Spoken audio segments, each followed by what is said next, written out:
Hello everyone, welcome to all of you. आज से देखिए हम एक नया मॉड्यूल स्टार्ट कर रहे हैं। स्पेसिफिकली क्या है, करंट अफेयर्स बेस्ड है, लेकिन प्योरली करंट अफेयर्स नहीं है। ये क्या रहेगा आपका special static syllabus focused current affairs. Static syllabus focus का मतलब ये है कि हम स्टैटिक पोर्शन से क्या है कुछ टॉपिक्स लेंगे और उससे रिलेट करके जो भी करंट अफेयर्स में चीजें चल रही हैं उसको हम स्टडी करेंगे। क्या करेंगे, उसको स्टडी करेंगे और उसे स्टैटिक से क्या करके रिलेट करेंगे, ताकि हम दोनों तरह से हमारा क्या हो, फायदा हो, काम हमारा हो। एक तो हमारा वो कॉन्सेप्ट जो है वो बिल्कुल क्लियर हो जाए कि भी वो कॉन्सेप्ट एक्चुअली है क्या और करंट में वो कॉन्सेप्ट किस तरह से काम कर रहा है। अगर मान लीजिए किस तरह का क्वेश्चन आ जाता है आपके पास में मेंस के अंदर, ठीक है, तो वो आपके लिए क्या हो जाता है, फिर इंपॉर्टेंट हो जाता है और आपका आंसर करना इजी हो जाता है। और दूसरा, ये जो चीजें जितनी भी हैं आपके लिए क्या है, ऐसे टॉपिक में बहुत इंपॉर्टेंट हो जाती हैं। जब एक हिस्ट्री और कल्चर की अगर हम थीम छोड़ दें, ठीक है, छोड़ दें, तो बाकी सारी थीम्स में क्या है आपके पास करंट अफेयर्स का क्या हो जाता है, काफी इंपॉर्टेंट हो जाता है। ठीक है, तो हम इसको क्या रेगुलर रखेंगे और रेगुलर बेसिस पे क्या है इन चीजों को क्या करेंगे, स्टडी करेंगे, जिससे क्या है आपका जो सिलेबस का जो सेक्शंस है वो भी क्या है कवर होने आपके स्टार्ट हो जाए और रेगुलरली क्या कवर हो। ठीक है, तो आज हम बात करते हैं एक टॉपिक की, क्या है जो टॉपिक क्या है अभी काफी ज्यादा इंपॉर्टेंट है और इंडिया के लिए क्या है, खास करके इंडिया के लिए, हर कंट्रीज के लिए काफी इंपॉर्टेंट हो जाता है, पर इंडिया के लिए काफी इंपॉर्टेंट है। वो है डेप्रिसिएशन ऑफ रूपी।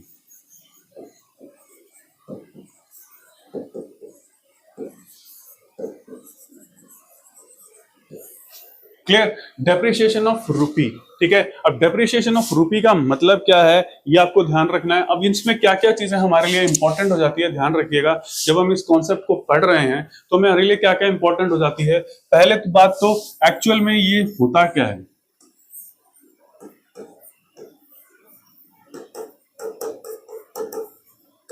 ठीक है, डेफिनेशन। इसकी डेफिनेशन क्या है, what actually is the definition of this. ठीक है, और इससे रिलेटेड टर्म्स और कौन कौन सी हैं जो इसमें क्या हो सकती हैं, ऐड हो सकती हैं और आप क्या कर सकते हैं, पढ़ सकते हैं। ठीक है, अब इसका इंपैक्ट क्या होगा, इसका इंपैक्ट कौन कौन सी फील्ड्स पर रहेगा। इकोनॉमी, दूसरा गवर्नेंस, तीसरा सोसाइटी। ठीक है, इन सब चीजों पर क्या है, इसका क्या इंपैक्ट होता है। इसका सिक्योरिटी पर भी क्या है इंपैक्ट पड़ता है। क्या करता है, सिक्योरिटी पर भी क्या इंपैक्ट पड़ता है, इस चीज का क्या है इंपैक्ट पड़ेगा। ठीक है, तो हम क्या करेंगे, थोड़ा सा हम इसको स्टडी करेंगे। अभी क्या है बेसिक लेवल पे, क्या बेसिक लेवल पे क्या हम बात कर लेते हैं। तो सबसे पहले बात करते हैं कि डेप्रिसिएशन का मतलब क्या होता है।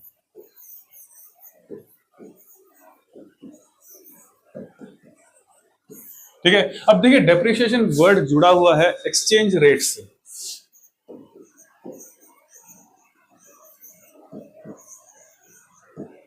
ठीक है, एक्सचेंज रेट से जुड़ा हुआ है और ये जुड़ा होता है बैलेंस ऑफ पेमेंट से।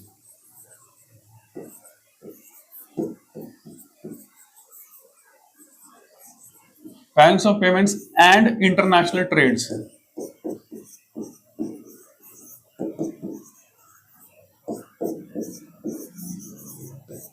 क्लियर है, ये क्या है, इन दो चीजों से डायरेक्टली क्या है इंपैक्टेड होता है, जुड़ा होता है। अब यहां पर क्या है, एक्सचेंज रेट किस पे डिपेंड, किस में क्या हो जाता है, इसमें आ जाता है आपके एक्सपोर्ट्स एंड इंपोर्ट्स। क्लियर है, इसमें क्या आ जाता है, एक्सपोर्ट्स और इंपोर्ट्स आ जाते हैं आपके पास में। ठीक है, तो ये दो चीजें इंपॉर्टेंट चीजें क्या आ जाती हैं, आ जाते हैं। अब सबसे पहले बात करते हैं कि डेप्रिसिएशन का मतलब क्या होता है। कि डेप्रिसिएशन का मतलब क्या है,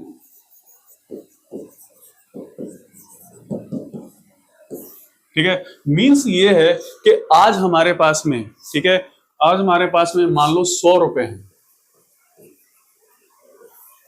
ठीक है, उससे हम कितनी फॉरेन एक्सचेंज खरीद सकते हैं, क्या है, उससे हम कितनी फॉरेन एक्सचेंज खरीद सकते हैं आज की कंडीशन में। हम अगर हम बात करें टुडे कि हमारे पास क्या है 100 रुपए हैं और उससे हम कितने डॉलर्स खरीद सकते हैं, कितने पाउंड्स खरीद सकते हैं, कितने यूरो खरीद सकते हैं। ठीक है, तो ये आज की कंडीशन। और मान लीजिए एक दिन बाद की कंडीशन ये है कि उन्हीं 100 रुपए से हम कितनी चीजें खरीद सकते हैं, कितने डॉलर्स खरीद सकते हैं। ये क्या होती है, एक्सचेंज रेट होती है। यानी एक करेंसी से दूसरी करेंसी में एक्सचेंज करने के लिए आपको उस पर्टिकुलर करेंसी की कितनी डिनोमिनेशन चाहिए या कितनी करेंसी चाहिए। ठीक है, तो ये होती है। अब अगर मान लीजिए यहां पर मान लीजिए हम एक्स डॉलर्स खरीद सकते हैं, ठीक है, और एक दो दिन बाद किसी कारण से क्या है, इंटरनेशनल मार्केट में कुछ भी हो रहा हो, XYZ कोई भी चीज हो रही हो, उससे अगर ये हमारी खरीद जो है X डॉलर से क्या है कम हो जाए, रिड्यूस हो जाए, ठीक है, रिड्यूस हो जाए, ठीक है, मींस इसकी कीमत क्या होगी, इंक्रीज कर गई। क्या इसकी कीमत क्या होगी, इंक्रीज कर गई। अगर इसकी कीमत इंक्रीज करेगी तो नेचुरली इसकी कीमत क्या होगी, रुपए की कीमत क्या होगी, डिक्रीज करेगी। क्या रुपए की कीमत जो होगी वो क्या करेगी, डिक्रीज करेगी।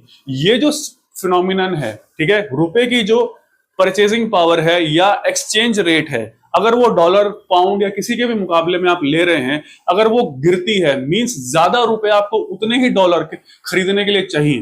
ध्यान रखिएगा, दो चीजें इंपॉर्टेंट दोनों हो जाती हैं कि उसकी क्या है, खरीदने की पावर गिर रही है। क्या खरीदने की पावर गिर रही है, मींस एक्सचेंज रेट गिर रही है। मींस क्या है कि पहले 100 रुपए में आप जितने डॉलर खरीद सकते थे, चाहे वो $1 हो या $2 हो या $3, वट एवर इट इज, आप खरीद सकते थे। आज की तारीख में क्या है, आप उससे कम क्या कर सकते हैं, खरीद सकते हैं, उतने ही रुपए में। क्या उतने ही रुपए में, मींस उसकी जो पावर थी एक्सचेंज की वो क्या होगी, डिक्रीज कर गई। ठीक है, तो इसी को हमने क्या कह दिया, depreciation of rupee.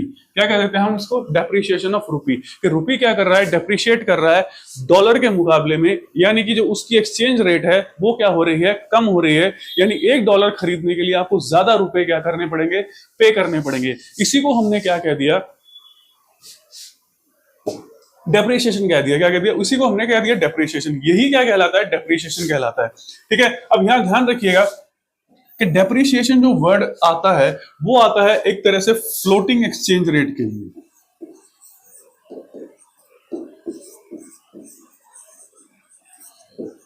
Floating exchange rate system के लिए आता है। यानी क्या कर दिया जाता है कि सरकार क्या करती है, अपनी तरफ से फिक्स नहीं करेगी। क्या सरकार अपनी तरफ से फिक्स नहीं करेगी कि डॉलर और इसके एक्सचेंज रेट इतनी रहेगी। वो क्या करेगी, मार्केट फोर्सेस पे छोड़ देंगी। क्या करेगी, मार्केट फोर्सेस पे छोड़ देगी और ये कहेगी कि हम क्या है, हम हमारी तरफ से इंटरवीन नहीं करते, डिमांड और सप्लाई के हिसाब से क्या है, इसको होने दीजिए। क्या इसको होने दीजिए। तो उसको हमने क्या कह दिया, डेप्रिसिएशन कह दिया, डेप्रिसिएशन। अब यहां पर क्या है, एक और होता है कि फ्लोटिंग के साथ साथ क्या है, एक मैनेज्ड वर्ड जुड़ जाता है। ठीक है, मैनेज्ड वर्ड जुड़ जाता है फ्लोटिंग के साथ साथ। ठीक है, जब क्या करती है कि अगर मान लो जरूरत से ज्यादा फ्लक्चुएशन हो, क्या जरूरत से ज्यादा फ्लक्चुएशन हो, ठीक है, एकदम से हो, तो वहां पर क्या करता है कि सेंट्रल बैंक जो होता है वो क्या करता है, एक लेवल के बाद आके करता है, इंटरवीन करना शुरू करता है, अंदर अपना काम करना शुरू करता है, ताकि क्या है कि जो फ्लक्चुएशन हो वो क्या हो, रिड्यूस हो या उसको अरेस्ट किया जा सके, कंट्रोल किया जा सके। तो इस तरह की पोजीशन आ जाए तो हम क्या कहेंगे, मैनेज्ड फ्लोटिंग। यानी पहले क्या किया गया था, फ्री छोड़ दिया गया था, लेकिन क्योंकि अब क्या है, इंपैक्ट थोड़ा ज्यादा पड़ रहा है, इस इंपैक्ट को कम करने के लिए, जनता के ऊपर ज्यादा बोझ ना पड़े, उसको क्या कर दिया, मैनेज फ्लोटिंग कर दिया। यानी हमने क्या किया, थोड़ा सा अपना मैकेनिज्म लगाया जिससे वो जो एक्सचेंज रेट है वो क्या हो, एक्सेस में ना चला जाए, आउट ऑफ कंट्रोल ना चला जाए एकदम से। ठीक है, तो उसको बोल दिया हमने मैनेज। और ये क्या हो, फ्लोटिंग। अगर आप बिल्कुल खुला छोड़ देते हैं, that is known as floating exchange rate. यानी फ्रीली आपने कर दिया, फ्लोटिंग कर दिया, फ्लोटिंग कर रही है, अपने आप क्या कर रही है, डूब रही है या तर रही है, तो उसके लिए क्या कर दिया आपने, फ्लोटिंग एक्सचेंज रेट कह दिया। ठीक है, ये डेप्रिसिएशन कह दिया। अब यहां ध्यान रखिएगा कि इस वक्त जो डेप्रिसिएशन हो रहा है रुपी में, ठीक है, डेप्रिसिएशन हो रहा है। अब कल आरबीआई ने थोड़ा सा इंटरवीन किया तो रुपी क्या हुआ, थोड़ा संभल गया। ठीक है, इट एप्रिशिएटेड। ठीक है, लेकिन वो हो रहा है ईरान वॉर की वजह से। ठीक है, ईरान वॉर की वजह से क्या है, वो डेप्रिशिएट कर रहा है। क्या कर रहा है, डेप्रिशिएट कर रहा है। अब उसका कारण ये है कि हमारा जो 85% क्रूड जो सिस्टम होता है, जो हमारी एनर्जी सप्लाईज होती हैं, क्रूड और गैस वगैरह की जितनी है, वो क्या करते हैं, हम इंपोर्ट करते हैं। क्लियर, क्या करते हैं, हम इंपोर्ट करते हैं। क्या करते हैं, इंपोर्ट करते हैं। अब यहां पर एक इंपॉर्टेंट चीज आ जाती है कि जब इंपोर्ट कर रहे हैं, क्या कर रहे हैं, इंपोर्ट कर रहे हैं, तो हमें उसकी क्या पेमेंट करना पड़ेगा। क्या करना पड़ेगा, पेमेंट करना पड़ेगा। ठीक है, जब पेमेंट करेंगे तो पेमेंट क्या है, रुपए में नहीं होता है, रुपीज में नहीं होता है पेमेंट। क्या है, पेमेंट क्या है, इंटरनेशनल करेंसी डॉलर में किया जाता है। क्लियर है? इंटरनेशनल करेंसी किस क्या है? डॉलर में किया जाता है पेमेंट। क्या है? डॉलर में किया जाता है पेमेंट। ठीक है, मींस क्या है कि हमें डॉलर की डिमांड कब पड़ती है? यहां पर ही आ जाती है कि डिमांड एंड सप्लाई।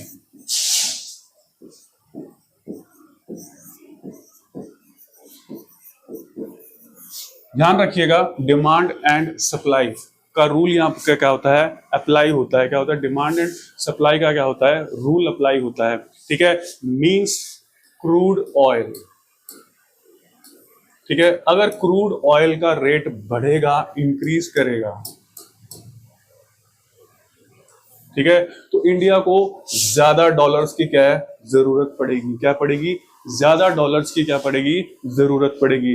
अब किसी चीज की जरूरत ज्यादा पड़ती है, ठीक है, तो उसकी क्या हो रही है? डिमांड क्या हो रही है? इंक्रीज कर रही है।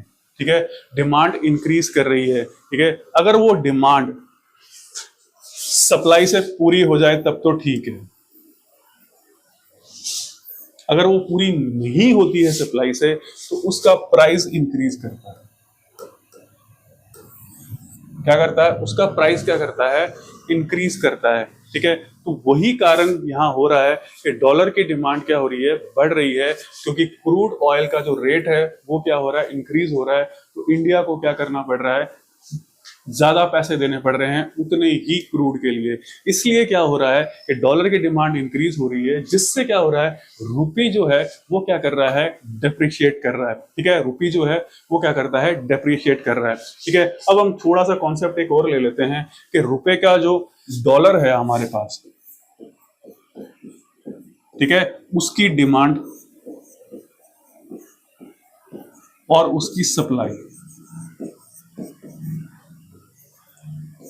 ठीक है, ये दो चीजें आप ध्यान रखिएगा कि डॉलर की डिमांड कब पड़ती है और डॉलर की सप्लाई कब होती है। ठीक है, यहां पर आ जाता है international relations and trade. Clear है? दोनों चीजें आती है, ध्यान रखिएगा, दोनों चीजें आ रही हैं यहाँ पे।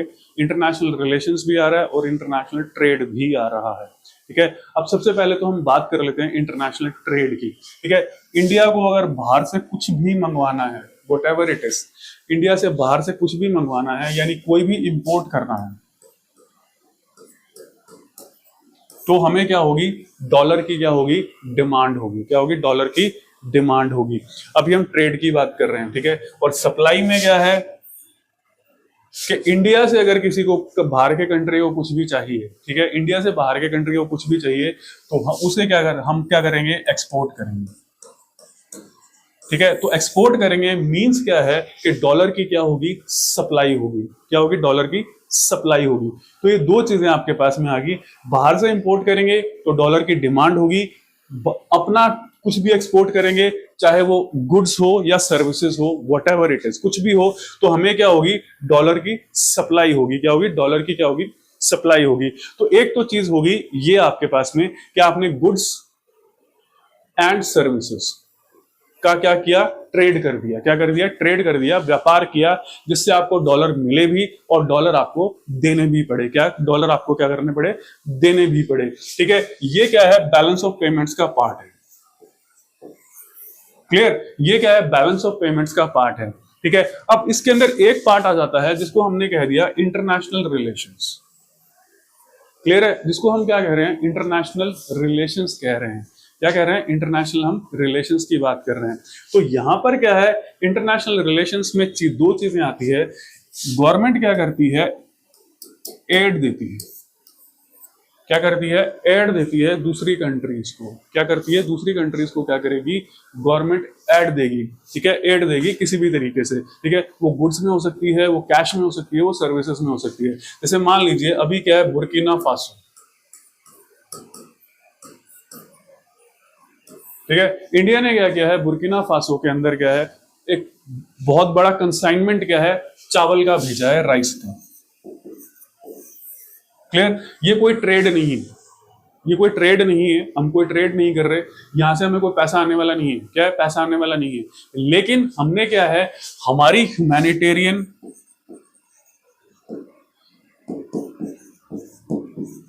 पॉलिसी है उसके अकॉर्डिंग क्या है, हमने ये चावल भेजे हैं, शिप को लाद कर क्या है, कुछ कई हजार टन क्या है चावल भेज दिए, क्या है चावल भेज दिए। अब इसका पैसा सरकार को क्या करना पड़ेगा, सरकार को पे तो करना पड़ेगा ना, क्या है सरकार को पे करना पड़ेगा। तो ये क्या है, this is international trade, this is international relations. ये रिलेशंस की वजह से क्या है, सरकार को क्या चाहिए, पैसा चाहिए, क्या चाहिए, पैसा चाहिए। तो ये भी क्या है उसके अंदर आ जाता है, इसके अंदर क्या क्या कर रहे हैं हम, इस तरह से कर रहे हैं। तो एक तो हमने ये बात कर ली। दूसरा क्या करती है सरकार, डायरेक्ट एड देती है।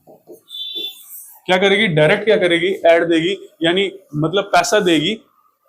ब्रिज, कहीं किसी कंट्री में रोड बनानी है, किसी कंट्री में क्या है वो क्या करना, रेलवेज बनानी है, किसी कंट्री में कोई यूनिवर्सिटी बनानी है, किसी कंट्री में कुछ करना है, ठीक है। तो सरकारें क्या करती है, अपनी तरफ से पैसा देती है। तो ये क्या इंटरनेशनल रिलेशंस में आता है, क्या है? ये पार्ट इंटरनेशनल रिलेशंस का है, लेकिन ये किसका पार्ट हो जाता है, बीओपी का पार्ट हो जाता है, बैलेंस ऑफ पेमेंट्स का पार्ट हो जाता है। क्योंकि सरकार क्या कर रही है, दूसरे देश के साथ में क्या कर रही है, रिलेशन रख रही है और पैसा ट्रांसफर कर रही है। क्या कर रही है, पैसा ट्रांसफर कर रही है, ठीक है। जैसे इंडिया के अंदर पैसा आता है, किसी डोनेशन आता है, कोई बाहर से कोई किसी कंपनी को डोनेशन मिल रहा है, किसी एनजीओ को डोनेशन मिल रहा है और मिल रहा है, तो वहां से क्या है चीजें सप्लाई हो रही हैं, डिमांड हो रही है। तो ये हो गया आपके पास में सप्लाई और डिमांड की चीज हो गई, ठीक है। तो ये आपके पास में आ गया इस तरह से। तो एक चीज ये होगी। अब दूसरी जो चीज होती है जहां से क्या है कि सप्लाई और डिमांड होती है, वो होती है एफडीआई और एफआई, ठीक है। अगर ये इंडिया में आ रही है तो डॉलर क्या हो रहे हैं, इंक्रीज हो रहे हैं, डॉलर की सप्लाई हो रही है। क्या हो रही है, डॉलर इंक्रीज हो रहे हैं, डॉलर की सप्लाई हो रही है। और ये इंडिया से अगर बाहर किसी कंट्री में जा रही है तो डॉलर की क्या हो रही है, डिमांड हो रही है। क्या हो रही है, डिमांड हो रही है डॉलर की, ठीक है। तो एक तो ये होगी, ये तो हो गया कि बाहर से जो बाहर की कंपनीज थी या बाहर के इन्वेस्टर्स थे, उन्होंने इंडिया में क्या किया, इन्वेस्ट किया, ठीक है। तो डॉलर्स हमें मिल गए। अब इंडिया के इन्वेस्टर्स जो बाहर क्या किया, इन्वेस्टमेंट किया, तो वहां डॉलर की क्या हुआ, जरूरत पड़ गई। तो एक तो ये हो गया। दूसरा, अगर ये इंडिया से बाहर निकल जाते हैं इन्वेस्ट किए हुए, ठीक है, अब इंडिया से बाहर इन्वेस्ट किए हुए निकल जाते हैं, तो डॉलर की क्या होगी, डिमांड बढ़ेगी। क्या करेगी, डिमांड बढ़ेगी। तो ये जो सिस्टम है डिमांड एंड सप्लाई का, इससे क्या है, एक्सचेंज रेट जो होती है वो डिपेंड करती है। क्लियर है? इस पर क्या है, एक्सचेंज रेट डिपेंड करती है। इन सारे के सारे फैक्टर्स के ऊपर क्या है, एक्सचेंज रेट क्या करती है, डिपेंड करती है। और उसी एक्सचेंज रेट के अकॉर्डिंग फिर क्या है कि डिमांड एंड सप्लाई के अंदर अगर ऊपर नीचे चलता है तो क्या है, कभी करेंसी अप्रिशिएट कर जाती है, यानी उसकी जो एक्सचेंज रेट है वो बढ़ जाती है, और कभी करेंसी क्या हो जाती है, डेप्रिशिएट कर जाती है, यानी उसकी एक्सचेंज रेट जो होती है वो क्या हो जाती है, डिक्रीज कर जाती है या रिड्यूस कर जाती है, ठीक है। तो ये क्या है, आपके पास में सिस्टम होता है जो किसको कंट्रोल कर रहा है, डेप्रिशिएशन या एप्रिशिएशन ऑफ करेंसी को या रुपी को। अगर हम इंडिया के बारे में बात करें तो रुपी को क्या कर रहा है, कंट्रोल कर रहा है। Means demand and supply of foreign exchange किस तरह की है, उसी हिसाब से होगी। अगर सप्लाई ज्यादा है, ठीक है, सप्लाई ज्यादा है तो रुपया क्या करेगा, एप्रिशिएट करेगा। और अगर सप्लाई कम है डिमांड से तो रुपये क्या करेगा, डेप्रिशिएट करेगा। तो ये सिंपल सिस्टम क्या करता है, काम करता है। जब हम फ्लोटिंग कर रहे हैं, क्या करें, तो फ्लोटिंग रेट, एक्सचेंज रेट छोड़ दिया हमने, फ्लोटिंग। अगर मान लीजिए फ्लक्चुएशन ज्यादा होता है, फिर सेंट्रल बैंक यानी आरबीआई क्या करता है, इंटरवीन करता है, ठीक है। आरबीआई क्या करेगा, इंटरवीन करेगा। वो अलग अलग तरीके से क्या कर सकता है, इंटरवीन कर सकता है कि भाई आरबीआई किस तरह से क्या करे, इंटरवीन करे। तो ध्यान रखिएगा, ये सारी चीजें आपके पास में क्या है, इंटरनेशनल रिलेशंस में आ रही हैं, इंटरनेशनल ट्रेड में आ रही है, इकोनॉमिक्स में आ रही है। और यही चीजें क्या है, कल को आपसे क्या है, एसए के अंदर भी क्या है, पूछा जा सकता है कि depreciation of rupee impact on Indian economy, ठीक है। यानी रुपी जो डेप्रिशिएट कर रहा है उसका भारतीय अर्थव्यवस्था पर क्या प्रभाव पड़ सकता है, ठीक है। एक्सपोर्ट पर डायरेक्ट पूछ ले सकते हैं, एक्सपोर्ट पर क्या प्रभाव पड़ सकता है, या इंपोर्ट पर क्या प्रभाव पड़ सकता है। तो ये सारे कॉन्सेप्ट्स क्या हैं, फिर आपको वहां पर क्या है, ऐसे फॉर्म में लगाने पड़ेंगे। क्या ऐसे फॉर्म में क्या है, आप लगाएंगे और फिर आपको पता चलेगा कि ठीक है, इस तरह से आपसे ऐसे भी क्या है पूछा जा सकता है, ऐसे can be asked to you, ठीक है। तो ये चीजें हमारे पास में क्या है, करंट अफेयर्स से, हालांकि ये करंट है बट ये क्या है, स्टैटिक से रिलेटेड क्या करंट अफेयर्स है। तो हमने सिर्फ एक टॉपिक को पढ़ा था, डेप्रिसिएशन को, और उनको कितनी चीजों से क्या कर दिया था, रिलेट किया था भी। वो इंटरनेशनल रिलेशन से रिलेट कर रही है, वो सोसाइटी से रिलेट कर रही है और चीजें। क्योंकि अगर मान लीजिए रुपी डेप्रिशिएट करता है, क्या रुपी डेप्रिशिएट करता है तो सरकार के बजट पे क्या सीधा इंपैक्ट पड़ता है, क्योंकि सरकार को जो इंपोर्ट करना पड़ रहा है वो ज्यादा पेमेंट करना पड़ेगा। तो सरकार अगर ज्यादा पेमेंट करेगी तो बजट डेफिसिट भी क्या है, बढ़ सकता है, जिससे सोशल सिक्योरिटी स्कीम्स के ऊपर सरकार का जो खर्चा है वो हो सकता है कम आ जाए, कम पड़े। और अगर वो पूरा करना है तो डेफिसिट को क्या करना पड़ेगा, और ज्यादा बोरोइंग्स करनी पड़ेगी, तो डेफिसिट भी क्या कर सकता है, बढ़ सकता है। ठीक है, तो आज के वीडियो में हमने सिर्फ इस टॉपिक को स्टडी किया था। और ध्यान रखिए, this is not a single topic, इस टॉपिक में कई सारे टॉपिक्स क्या हैं हमने आज कवर किए। और इसी तरीके से क्या है, आगे जब हम बात करेंगे अलग अलग टॉपिक्स की, तो इसी तरीके से क्या है, इंटरलिंक्ड टॉपिक्स को क्या करेंगे, हम कवर करेंगे। तो आज के वीडियो में इतना ही, मिलते हैं नेक्स्ट वीडियो में। Thank you for watching the video.